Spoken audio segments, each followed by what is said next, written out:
চলতি বছরের সেপ্টেম্বরেই মাঠে গড়াতে যাচ্ছে এশিয়ান ক্রিকেটের শ্রেষ্ঠত্বের লড়াই এশিয়া কাপের 17তম আসর। ক্রিকেটের ইতিহাসে প্রথমবারের মতন 8 দল নিয়ে পর্দা উঠবে এবারের আসরের, যেখানে অংশগ্রহণ করবে লাল সবুজের প্রতিনিধিরা।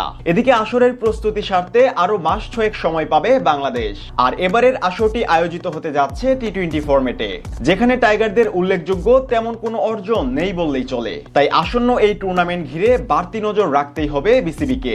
স্কোয়াড নির্বাচনের ক্ষেত্রেও দেখাতে হবে চরম মুনশিয়ানা।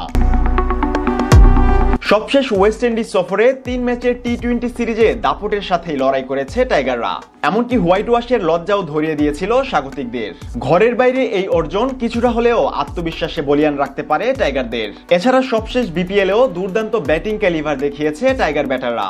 আসরের শীর্ষ 10 রান সংগ্রাহকের 9 জনই ছিল টাইগার ক্রিকেটার, যে তালিকায় চমক দেখিয়েছে সাম্প্রতিক সময়ে ওপেনিং করা তানজিদ তামিম। অন্যদিকে চোটের কারণে সবশেষ বিপিএলে নিজের সামর্থ্য দেখানোর তেমন একটা সুযোগ পায়নি আরেক ওপেনার সৌম্য সরকার। তবে জিএসএল কিংবা ক্যারিবীয় সফর ব্যাট হাতে রীতিমতো আগ্রাসন চালিয়েছে এই টাইগার ওপেনার। ফলে টি-20 ফরম্যাটের এশিয়া কাপে টাইগারদের ওপেনিং জুটিতে আস্থার জায়গায় থাকবেন তামিম সৌম্য জুটি। পাশাপাশি ব্যাকআপ ওপেনার হিসেবে দলে জায়গা করে নিতে পারে কিংসের হয়ে শেষ দিকের চমকে আসর রাঙানো পারভেজ ইমন।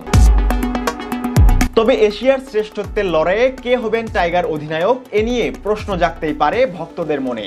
কেননা অধিনায়কত্ব কাঁধে নেওয়ার পর খুব একটা ছন্দ খুঁজে পাচ্ছেন না নাজমুল শান্ত। ফলে হতেই পারে অধিনায়ক পরিবর্তন। সেক্ষেত্রে নির্বাচকদের বিবেচনায় শীর্ষে থাকবেন লিটন কুমার দাস। সবশেষ ক্যারিবীয় সফরে তার ক্যাপ্টেন্সিতেই শতভাগ সফলতা পেয়েছিল বাংলাদেশ। সেক্ষেত্রে দল থেকে বাদ পড়তে পারেন টি-20তে ছন্দ না পাওয়া শান্ত। অন্যদিকে বিপিএল এর চমকে জায়গা করে নিতে পারেন টি-20 স্পেশালিস্ট সাব্বির রহমান। টপ অর্ডারে আগ্রাসী রূপ দেখাতে পারে এবারের চ্যাম্পিয়ন্স ট্রফিতে একমাত্র শতক হাঁকানো টাইগার ব্যাটার তাওহিদ হৃদয়। অন্যদিকে ফিনিশিং এর গুরুভার সামলাবেন টাইগার ফিনিশার জাকের আলী ও হার্ড হিটার শামীম পাটোয়ারির মতন আগ্রাসী ব্যাটার। টাইগারদের স্পিন বিভাগে নির্বাচকদের ভরসায় থাকবেন অলরাউন্ডার মেহেদী মিরাজ এবং সবশেষ বিপিএলে রংপুরের হয়ে চমক দেখানো শেখ মাহেদী। পাশাপাশি এই বিভাগে টাইগারদের সবচেয়ে কার্যকর হয়ে উঠতে পারে লেগ স্পিনার রিশাদ হোসেন।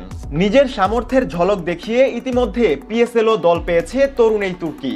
অন্যদিকে টাইগারদের পেস ইউনিট নির্বাচন নিয়ে কিছুটা ঝামেলায় পড়তে পারেন নির্বাচকরা, কেননা সাম্প্রতিক সময়ে পেস এটাকে দলের রয়েছে নজরকাড়া অর্জন।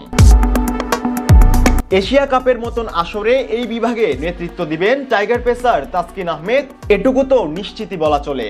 সবশেষ বিপিএলে 25 উইকেট নিয়ে ইতিহাস গড়েছেন এই দুর্দান্ত পেসার। আর গতি দিয়ে প্রতিপক্ষকে কাবু করতে দলে থাকবেন 150 গতির নাহিদ রানা। কাটার মাস্টারের সামর্থ্য তো নতুন করে না বললেও চলে। ডেথ ওভারে টাইগারদের আছে হাসান মাহমুদের মতন পরীক্ষিত পেসার। আর বিশ্বকাপ জয়ী পেসার শরীফুলও জায়গা করে নেবেন স্কোয়াডে।